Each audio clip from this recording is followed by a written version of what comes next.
মামলা দিয়ে তাকে দমিয়ে রাখা যাবে না, এই মামলাগুলো সে গুলিয়ে খেয়ে ফেলে। তার এই বক্তব্যে বর্তমান সোশ্যাল মিডিয়া তোলপাড়। আগে ভিডিওটি দেখুন, তারপর বিস্তারিত কথা বলছি ইনশাল্লাহ।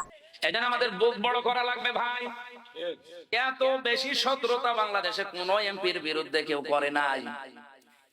আমার একেবারে সেই 11 সাল থেকে শুরু করে কাটছাট ভিডিও গুলো এনে 64 জেলায় ওরা 64টা মামলা পর্যন্ত দিয়েছিল।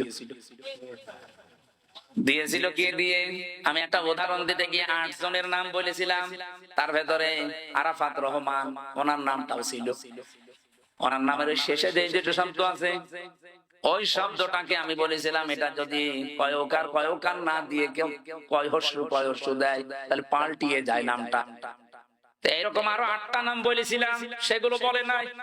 এই 15 সেকেন্ডের ভিডিও ছেড়ে 64 জেলায় 64টা মামলা দিয়েছে। ওরা মনে করেছিল মামলা দিলে মনে হয় এ বসে যাবে। আরে ভাই, আমি তো আয়না ঘরে থাকা মানুষ। জেল তো আমার কাছে শ্বশুর বাড়ি মনে